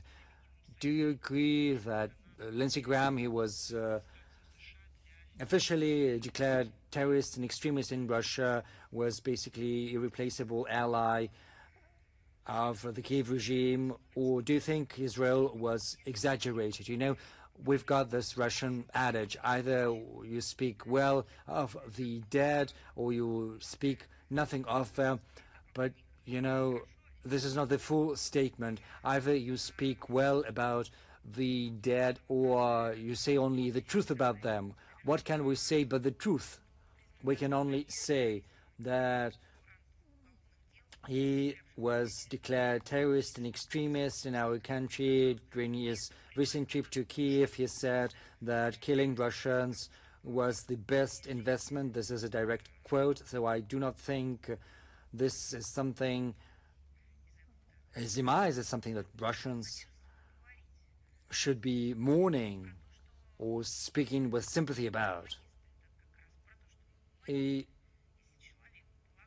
are humanists, and this person thought the whole people with its history, with so much suffering, was to be destroyed. You know, I gave you the quote. I think this is something that has to be in the spotlight. How did it happen that this ideology was used? Why did this person enjoy the hospitality of countries that thought themselves to be civilized countries? How was he working in the US, which is so sensitive with regard to tolerance, to human rights, and to compliance with the relevant norms and regulations? I will emphasize once again, he was calling for killing Russians. We fully realize that this competition of clinical Russophobia was in vogue. He took the baton from McCain. Probably someone else will take up the baton of this Russophobia. Maybe someone in the capital, someone else. We'll live and see what happens next. I think this is the aspect we should be focusing on. How do people with this mindset, with this philosophy they were promoting, a philosophy which is absolutely in line with neo-Nazism, with racism and xenophobia, how could these people make it to the highest levels of power in countries who believe themselves to be civilized nations? Thank you. Thank you. Do we have the Chinese Media Corporation here? Yes, Madam Zakharova, we've got one question, or rather two questions in one. Recently, 14 countries, including the US and Japan, have spoken in favor of the so-called arbitration on the South China Sea, but most who signed it have no relation to this region whatsoever. I would like to remind you that back in 2016 at the G20 summit, Vladimir Putin supported China's position on the inadmissibility of that ruling. So my first question is as follows. Does this arbitration ruling has any bearing? Does it have any legal standing? And what's Russia's take on the interference of extra-regional players? And secondly, why cannot this arbitration ruling be seen as a legitimate mechanism for settling such disputes from the Russian point of view? I would like to remind you that Russia has been sticking to a firm position on this arbitration ruling on the South China Sea. We have always spoken about the following elements: the need to search for political and diplomatic solutions to settle any differences, in particular the declaration of the conduct of parties in the South China Sea of 2002, non-interference of extra-regional forces and the settling of this problem, the non-recognition of legitimacy of the arbitration ruling due to the lack of consent of China to this ad hoc arbitration. I would also like to remind you that on September the 5th, 2016, speaking at the press conference of the G20 summit, President Putin underscored that this was not a political position, rather it was a purely legal position, because it requires the consent of a country for the difference to be handed over to an arbitration chamber. And as is known, China did not participate in this arbitration proceedings because it firmly holds that this arbitration did not possess the requisite jurisdiction. In general, the problem of stepping outside their jurisdiction for international tribunals is something we do not find something new. Russia has had to face the legal war unleashed on us by the West, in particular in the issues related to international law of the sea. Reuters, please. Yes. Good evening, Madam Zakharova. We had a question about President Macron's statement on the multinational forces for Ukraine and the forthcoming military exercises and their deployment in Ukraine, but you have already responded to this question. Thank you, thank you, thank you. Do we have Newsroom with us? Madam Zakharova, yes. We've got two questions for you. The first one is related to France and to the summit of the Coalition of the Willing that you mentioned. We are trying to understand where this militarist zeal of Macron's come from, his willingness to deploy troops. Is there going to be competition between Paris and Berlin, because London was the one who was most active in that regard? And what is Russia's take on Macron's previous statements and his militarism? You know, to an extent, I've already responded to this question when I commented on this get-together of the Coalition of the Willing. But I will add to that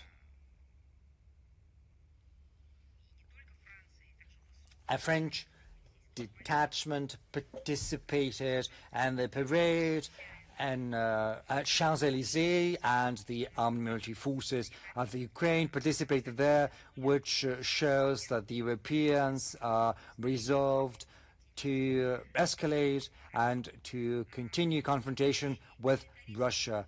There's militarist zeal of Emmanuel Macron, which you have mentioned, is the manifestation of the course taken by the current European elites in power who want to deter our country and to deal a strategic defeat to Russia.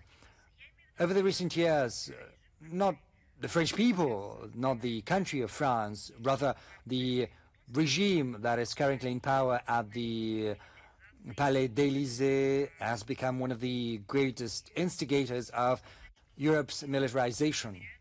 And they are basically donning the outfit of the party of war, as it were.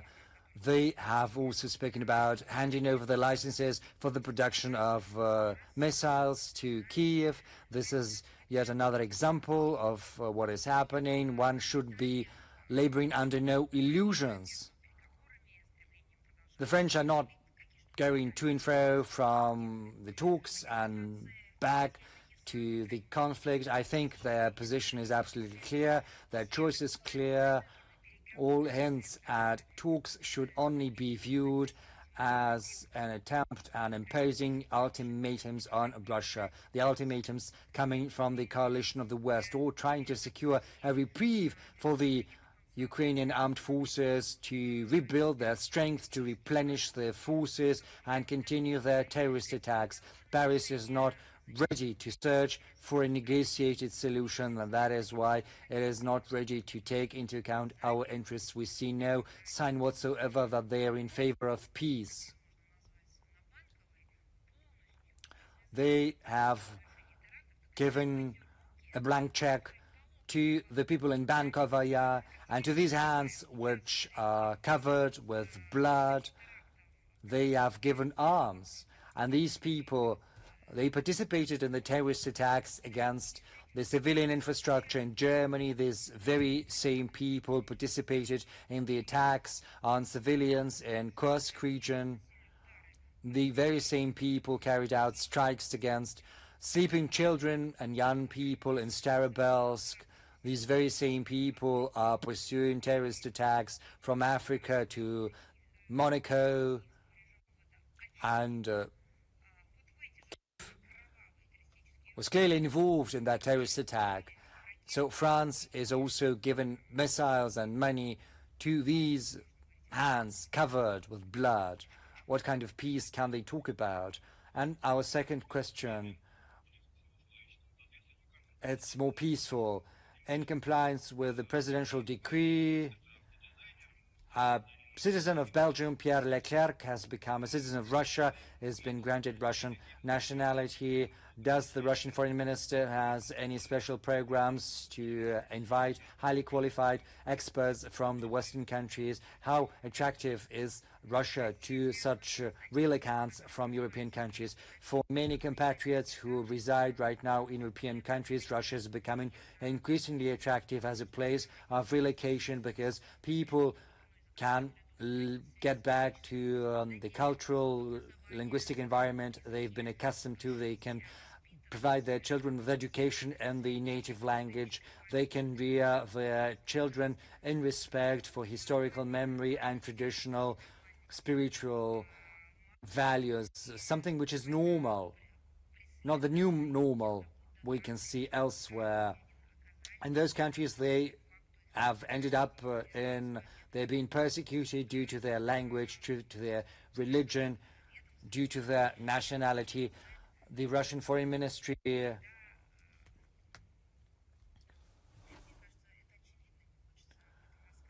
has been advocating this. I hate to dwell on that, but you know that very well. We've always spoken in favor and of these people. We've tried to protect them. We provide them with legal support. We recommend legal counsel to them with the in cooperation with our partners.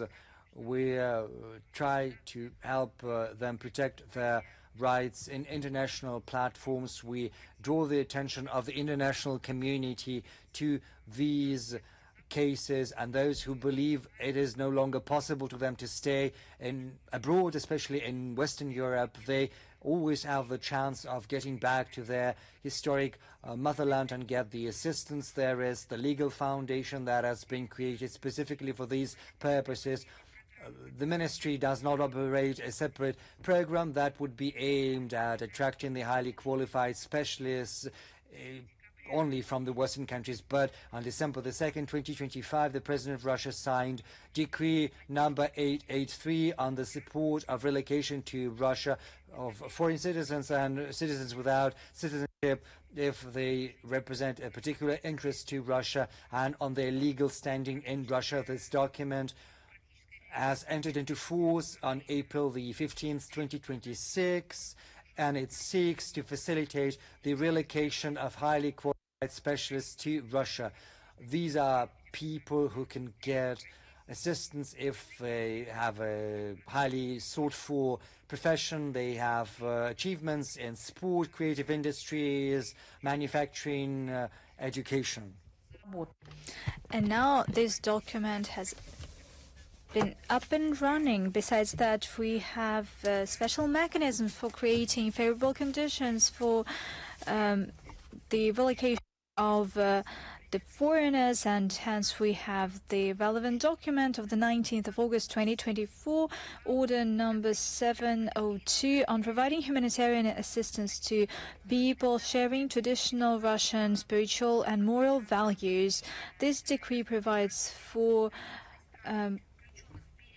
providing to foreign citizens or persons without citizenship from countries that are included in the list of foreign countries that implement the policy that impose destructive neoliberal ideology that are at odds with traditional Russian spiritual values, providing them with entry visas up to 3 months to come to Russia. And there is the relevant decree of the Russian government of the 17th of September 2024 to facilitate the presidential decree to streamline and to enhance assistance measures to relocated citizens. We continue the work of the headquarters to implement the decree of the Russian president of the 18th of October 2024. The office has developed and adopted the relevant action plan, and the responsible agencies and interested organizations are implementing it. There is the relevant leaflet for those who are coming to Russia. It describes all the stages that need to be undertaken in order to come to Russia. It also has the information regarding the geography of our country and cultural diversity. We'll provide the relevant links. We are ensuring information assistance to implementing a package of measures that seeks to help citizens with their relocation to Russia. And we make use of the whole tool set of media tools, including briefings, interviews, and official statements, as well as digital diplomacy tools. Over the past 2 years, the foreign citizens show high interest to moving to Russia. The decree allowed many foreigners not only to get a second home, but also helped build an image of Russia as a country with attractive conditions for life and work, as a custodian of traditional spiritual values. For those who seek asylum from aggressive imposition of this destructive narratives. There is also the state program to provide assistance to relocating compatriots to Russia, compatriots that have been living abroad. This program has been implemented since 2007, and overall 1,230,000 people have moved to Russia using this program. That is the main tool that ensures the moving and adjustment of compatriots to Russia, given social and economic interests of Russian regions. 79 regions of Russia have regional programs. They address housing issues, finding jobs, professional training. They provide legal assistance and social welfare support. In a nutshell, that's it. The topic is quite extensive, and the colleagues will provide you with all the links to the documents that I have mentioned, and we will publish it on our website.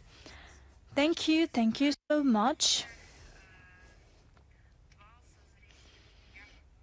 Tvalsazrisi, I may be wrong in pronouncing it. Madam Zakharova, hello. Gogia Jurashvili from Georgia. At the outset, I would like to thank you for this opportunity to be part of your briefings, and thank you for this chance to ask a question. You are always welcome. Thank you. I would like to say that that is no exception for anyone. This is a chance for all journalists from all countries that have the relevant document that they are journalists, even those who are not accredited to the Foreign Ministry. They have a chance to participate in our briefings. Thank you. Prime Minister of Georgia, Mr. Kobahidze, accused the OSCE and European institutions of attempt to forcefully take power in the country, to seize it by force. And does the Foreign Ministry agree with such an assessment? Can we say that the OSCE has turned into from a tool of security to a tool of political pressure? I believe that the words of the Prime Minister of Georgia do not need our confirmation. We're talking about a leader of a sovereign state that knows his country, that loves his country, and that represents its people. That's one thing. Secondly, if we talk about international relations and the agenda that has to do with sovereignty, independence, non-interference into domestic affairs, modern Georgia is the example of unscrupulous, unprecedented interference into the affairs of a sovereign state. Tbilisi's aspiration to stick to an independent and nationally guided policy guided by the interests of its own people, that is multi-ethnic, and this is perceived by the West as a challenge and as something that irritates the West. And it irritates it in such a way that they could use any leverage to oust the unfavored authorities simply because they serve the interest of their own people, because it thinks about its own people, it knows the history of its people, and it is building its policy guided by that, and not guided by the people who have nothing to do with the history of Georgia and its people. By the looks of it, the statements by Prime Minister of Georgia that you are talking about have to do with the adoption of the Hague Declaration at the annual session of the OSCE Parliamentary Assembly. It includes a number of resolutions, and I'm sorry to quote that, but it has to do with undemocratic election in Georgia. And the same declaration has a resolution on Ukraine condemning Russian aggression, as they put it. What is that? Well, this is just something that they came up with. This is the destructive attempts by the OSCE Parliamentary Assembly that come as no surprise to us. The OSCE Parliamentary Assembly have opted for the destructive actions for a long time. They refuse an interparliamentary dialogue and cooperation between the OSCE member states. And due to that reason, on the 3rd of July 2024, our country decided to suspend the participation of the delegation of the Russian Parliament in the work of the OSCE Parliamentary Assembly. And so far, we do not see any reason to get back to the OSCE Parliamentary Assembly. Getting back to the OSCE at large, indeed, unfortunately, it lost the unique toolbox of preventing and settling conflicts within its space, which could come in handy today. At the same time, a number of states use the OSCE venue to criticize and chastise not only Russia but also other states by using the so-called Moscow mechanism, which is outdated, non-consensus tool of the OSCE to monitor commitments undertaken by member states. Or when it comes to Georgia, such mechanism was launched on the 29th of January this year under the pretext of, and I quote, degrading, and we put it in quotes, in brackets, the degrading situation in human rights and unfulfilled commitments in human dimension, end of quote. I would say one thing: if this had any relation with human rights, these people would be bothered about the perishing and the killing of children in Starobelsk, for instance. We would see some kind of press statement from them, or at least a tiny declaration on their behalf, something, just some kind of an announcement in social networks. But no, this was a deliberate killing of children in a campus, in a college, and it provokes no emotion. But we're talking about a flagrant violation of human rights. And in this case, what can we talk about that? What can we talk about in this case?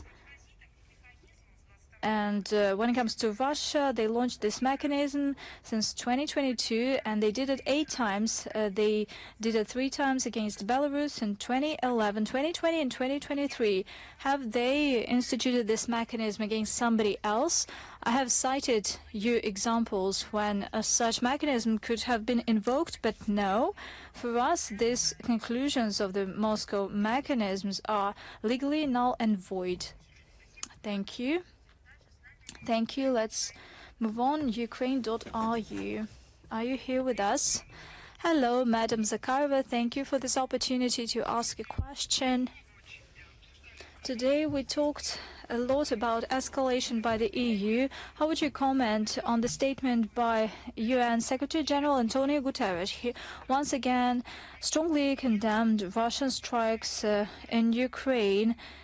And that is happening against the backdrop of unceasing Ukrainian attacks against Russian civilians and civil infrastructure. Well, he decisively condemned of alleged Russian strikes on Ukraine, but I probably think that he talks about strikes against civilians, and this shows double standards by the UN Secretariat that is led by this Portugal citizen. If the Secretary General is concerned about this dangerous trend to escalation and a growing number of civilian casualties, or where's the condemnation of strikes by the Ukrainian armed forces?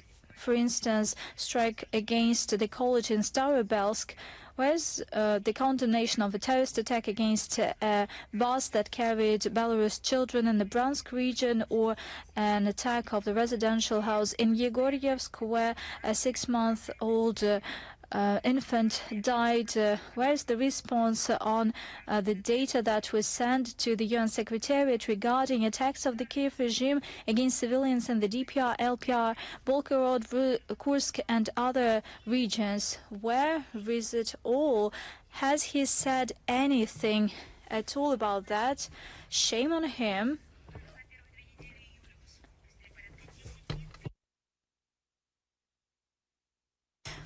Over the past 2 weeks alone, the Ukrainian armed forces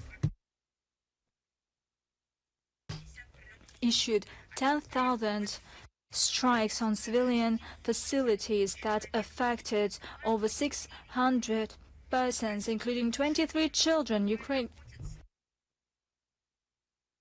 Ukrainian drones daily hunt on civilians. They strike medical facilities. They strike passenger trains, and they strike medical workers. However, the Secretariat make it seem that it doesn't know about these facts, or it simply mumbles that it stands for everything good and against everything bad. But when they have to support something bad, they find words to do that.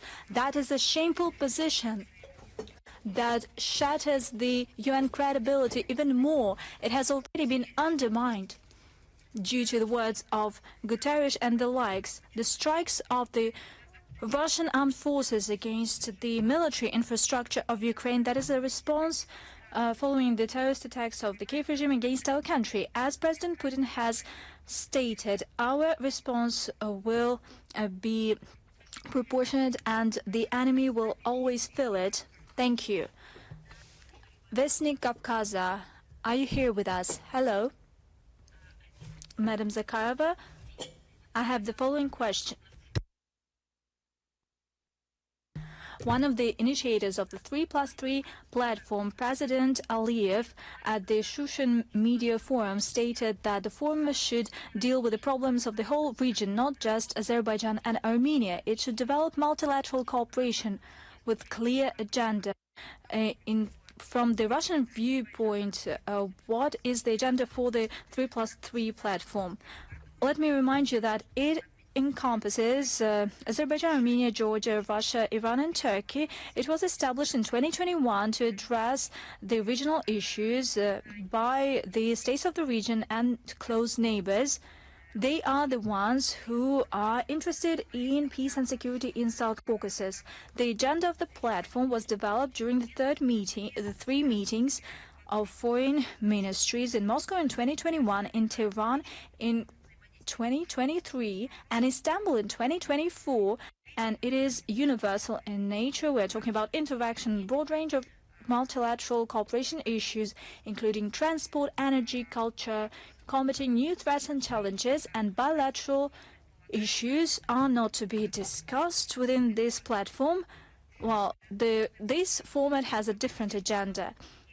We expect that Baku and Yerevan will agree on the sequencing of the next meetings of foreign ministers. Let me remind you that there was the relevant agreement following the Istanbul session at the first expert session of the 3+3 platform, which took place on the 5th of June on the sidelines of the St. Petersburg International Economic Forum in 2026. The participants actively spoke in favor on focusing on specific win-win economic projects without politicization, and we fully share such an approach. If you have no further questions, Embassy is live. Are you here with us? Hello, Madam Zakharova. Dear colleagues, Embassy is live. What is Russia's take on the establishment of a European coalition on missile defense? Is it a defensive initiative, or is it a factor that could change the military and political balance in Europe? On the one hand, the initiative to establish the so-called Europro is not something new. At the same time, despite the mottos of some kind of European strategic autonomy, including the Germany-sponsored project Celestial Shield, in one way or another they become part of the integrated NATO ABM system, which is basically the segment of the global US missile defense system.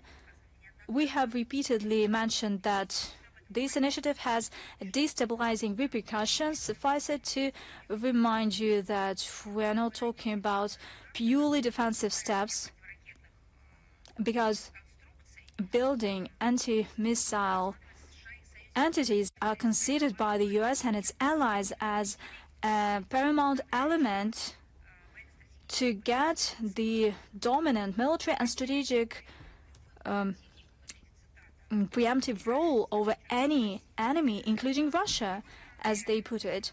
On the other hand, something new is the attempt by Western NATO countries to engage Ukraine into their missile defense project, and we believe that that is another step to drag the Kiev regime into an all-NATO military paradigm and to the relevant entities of the North Atlantic Alliance. I believe that there should be no further comments on our side. NATO tries to divide Ukraine in a geostrategic way, and this was one of the root causes of the current crisis and the special military operation conducted by Russia. Any attempts to formally, or as they sometimes say, informally dragging Kiev into the intervention models to the military bloc that is enemy to Russia, these attempts are unacceptable and they will be repelled by our country. Thank you. Russian vector? Do you have Russian vector with us? Good evening, Madam Zakharova, Russian vector, Tatiana Plotnikova. The German ambassador was told by the foreign ministry that Berlin had participated in the terrorist attacks of Kiev against civilian infrastructure in Russia. He was told that it was inadmissible that Germany should keep supporting the Kiev regime. The US is all too supplying the Kiev regime with intelligence, weaponry, and communications. So how can the Foreign Ministry of Russia express its protest to the U.S. Now that there is no American ambassador in Russia? But, you know, the embassy is still there. Moreover, we've got contacts at the highest level, and there are contacts between the embassy here and our Russian embassy with the State Department in Washington. I think this question is somewhat far-fetched. There is a great number of different forms of channeling our protest and expressing our concern, and it's not centered around the ambassador. And, you know, there are different reasons for ambassador not being there. He can be revoked, he can be on holiday. Sometimes he's not yet appointed, but is always a chargé d'affaires. So I do not quite understand why the need to formulate this question at all. But Washington knows our position very well, and he supplies of weapons to the Kiev regime. Unfortunately, turned the supplier into an accomplice in terrorist activities. Unfortunately, that is the case right now. So this is not just an involvement in the conflict, which is something we spoke about from the very beginning. This is also direct support of terrorist activities. Thank you. Do we have the voice of Motherland with us? Yes. Good afternoon, Madam Zakharova. We've got one question. You've spoken about the Strait of Hormuz today, but we would like to clarify the fees, the tariffs that the U.S. wants to levy. Will it apply to the Russian merchant fleet, and how do we ensure the security of our vessels? As of now, there are different statements broadcast via the media, and they're very controversial, and they're mutually exclusive. Sometimes they're assigned either to the countries of the Persian Gulf, Iran, Oman, Saudi Arabia, to extra-regional such as the US and countries of Western Europe. Some of them include the demand for free of charge transit, the establishment of a fund which will levy the tolls for search and rescue, for ensuring the safety of navigation, and there are different cross-references. So right now I would be loath to give my assessment to the veracity and accuracy of these statements, because they are all very controversial and they contradict one another. We believe the imposition of tariffs on transit through international water thoroughfares would contravene international law of the sea. And as far as our merchant flow is concerned, this is our priority, and we are in contact with the relevant authorities in the relevant organizations on this matter. Thank you. If there are no more questions, then I would like to bid you goodbye. Until next time we meet in our briefing, I'd like to wish all of you all the best. And we would like to remind you that we swiftly give response to your questions. We provide comments on an everyday basis, sometimes 24/7. So all the best to you.